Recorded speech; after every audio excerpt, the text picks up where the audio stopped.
So the best place I know to start a sermon that talks about religious experience is to talk about the first such experience I ever had. But I do want to note, the fact that I may have had this experience does not mean I expect others will have had similar ones, that others should have similar ones. And I should also note that this sermon and the topic of religious experience in general, despite popular misconception, is not, at least not necessarily, about God, even though, as it happens, my personal story is. So it was early in the last semester of my undergraduate studies, mid-1990s, for those of you who want to do the math. And I was finishing up my degree as a major in, yes, you guessed it, philosophy. I had just started attending services at a Unitarian Universalist congregation for the first time. This happened the day after the second service I attended at what would later become my home church. It happened to be the last day of the month. I was home alone, and I was listening to music before going to a Monday evening class. And yes, I was dancing around the apartment while I listened to it. I was an undergrad. And then I felt something. I felt something like a surge of energy that was moving through me. Strong, powerful, almost overwhelming. And I do mean moving through, not from. It clearly felt like it originated from outside myself. And I got a profound sense of connection to whatever it was, and the sense that it was moving through everything else around me as well. And in that moment of that powerful experience, a quote popped in my mind from something I had just read for a class that I was taking that semester, that I had just started.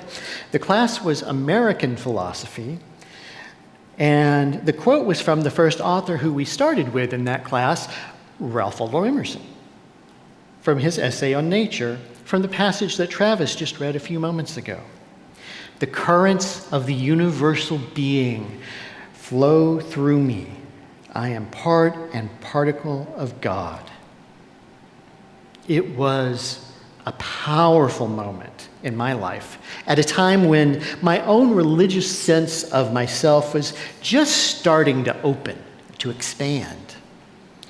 And for those of you who are wondering what song I was listening to when this happened, it's entitled The River of Dreams.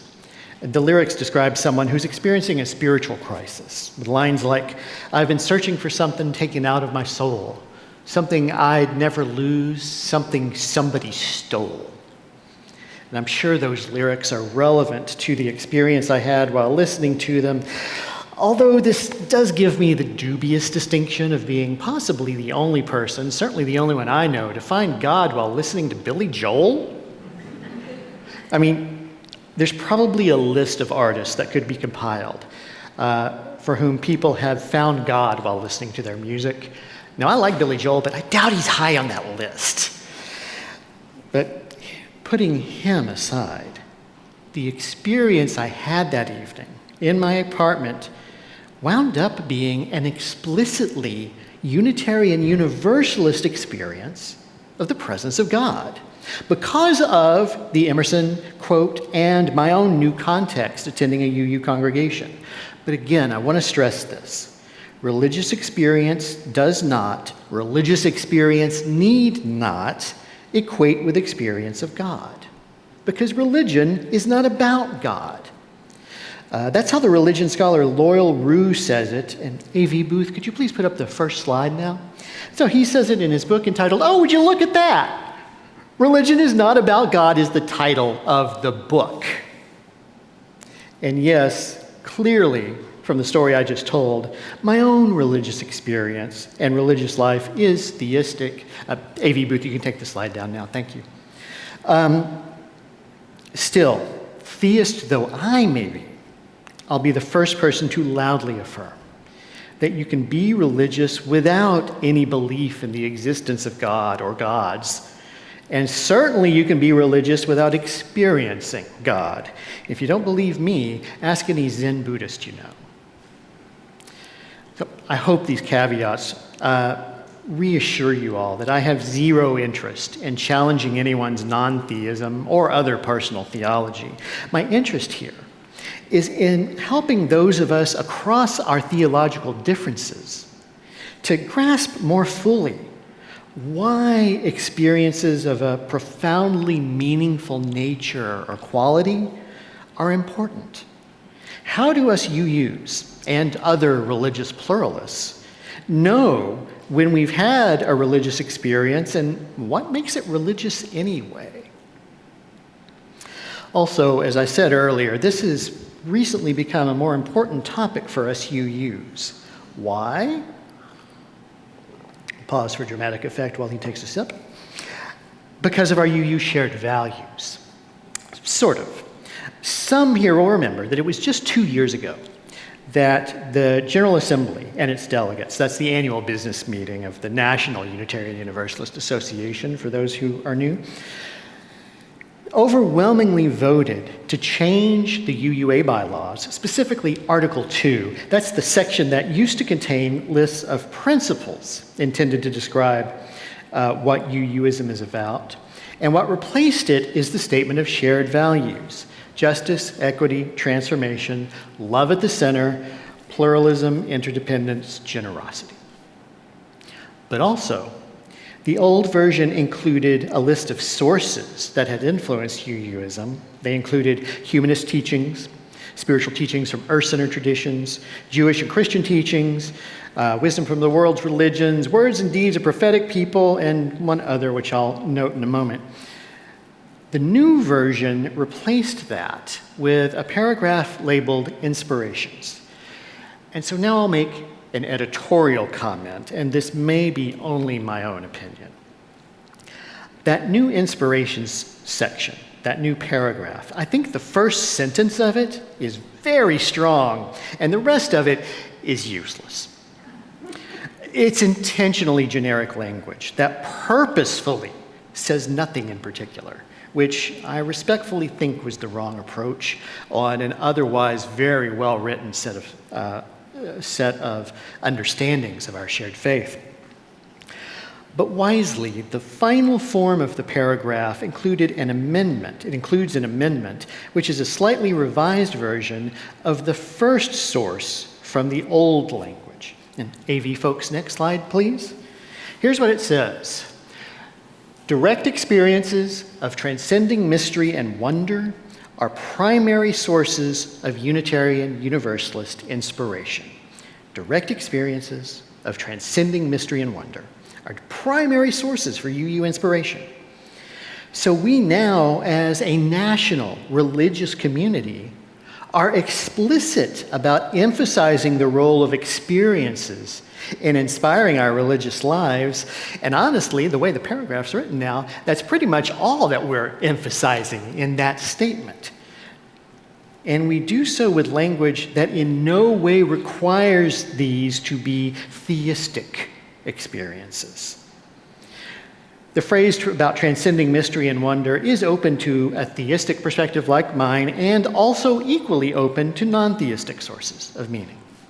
Oh, and thank you, AV folk. You can take the slide down, yes. So I'm convinced that this is a profound shift for us. Though it's not entirely a new shift, the role of experience in our religious communities has waxed and waned a couple of times over our history. There's not time to trace that history today in depth, but I'll suffice to say that when the transcendentalists like Emerson were most influential in Unitarian circles in the mid-19th century, experience was also deeply influential as a source for our predecessors then. That importance of experience lessened for a time, but it's returned now. And since that's the case, since religious experience is now affirmed as so important for us, it seems to me that at least a few of us maybe should do some focused thinking, maybe even research on what that means for ours to be a more experiential faith, especially as we continue to affirm this, well, this glorious and messy pluralism that complicates our understanding of just what we're experiencing and of what makes us religious. Now, I've been taking this on with a little bit of independent research that I've been doing over the last couple of years, and I'm getting more focused on that. I've been accepted back into seminary starting this fall towards a doctoral degree, focusing in comparative theology, but it's intended to center these questions of religious experience. I'm looking forward to the deep dive into this topic, but put myself aside. Let me say a little bit more about this approach I do find this method of philosophy, phenomenology, to be so well suited for, especially for us pluralists, when we're examining our experiences of mystery and of wonder. Because this approach avoids our preconceptions. It strives to bracket them aside so that they will not influence the understandings of our experiences. We do not start from an assumption that God exists. We do not start from an assumption that God doesn't exist. We don't start from any metaphysical viewpoint like realism or idealism. We may, as individuals, hold those views, but when we're encountering a particular experience, we're just describing the experience, describing the phenomena, and then extrapolating what we can from those phenomena, from the descriptions of them, without trying to affirm or to deny any preconceived theory. In our UU approach to religious life, in our approach where we refuse to require any particular set of beliefs, I find this method is really well suited to how we do theology. And I'll note as just a local aside, this has been a surprisingly influential philosophical movement among Roman Catholics as well. And I'll confess I still only halfway understand why. But there are some philosophy departments that are known for specializing in this. Most of them are at Catholic universities, and one of the most prominent is 4 miles from where I'm standing at Villanova University. But let's come back to religious experience. One contemporary philosopher, one contemporary phenomenologist who has been really influential in thinking about this topic, thinking about religious experience from that viewpoint, is Olga Luchakova-Schwartz.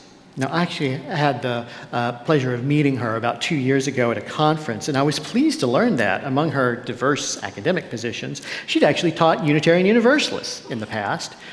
She was once an adjunct at Starr King School for the Ministry in California, one of our seminaries, where she taught the psychology of Kundalini Yoga. So this is somebody who's experienced at looking at different religious traditions through this lens. Luchakova-Schwartz offers a definition for religious experience. It's a very thorough definition. It's full of useful concepts, and it's written in pretty dense academic language, which I will not burden you with.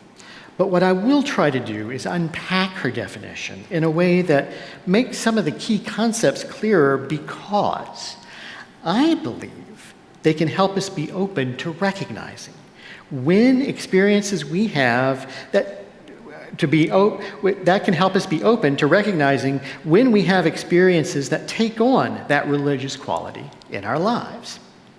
And I'll use my own experience that evening while listening to music as an illustration for her points. The idea here is that we live our lives filled with everyday experiences, and many of them are quite mundane.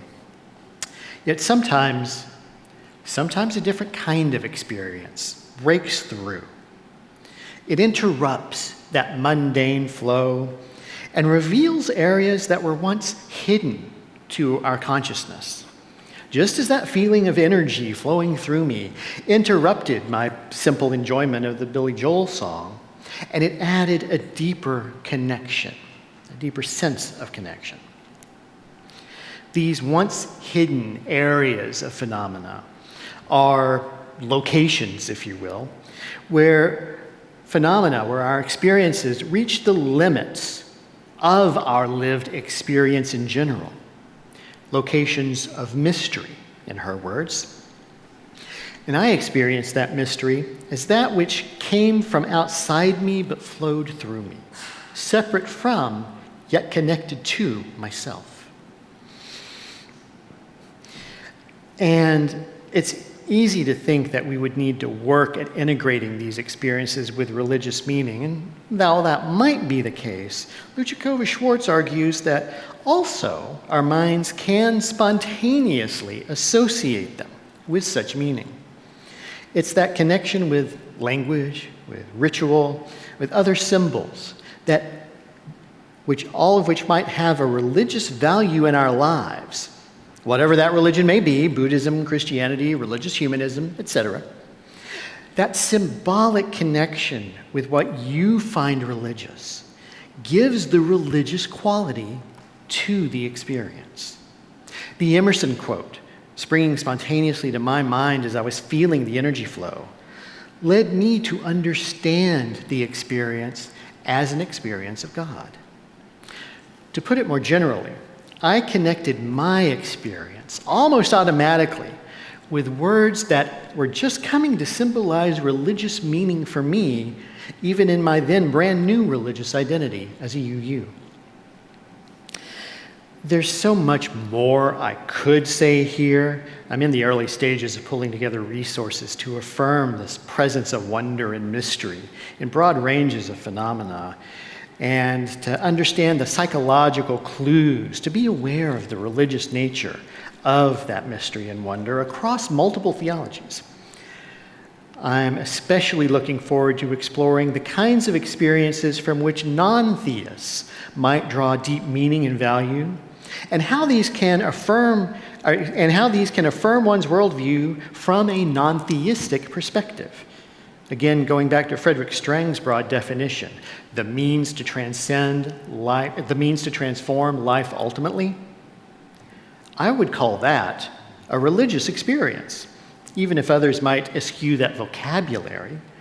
But the terminology is not what's important. I think what's relevant here is the connection between experience and meaning.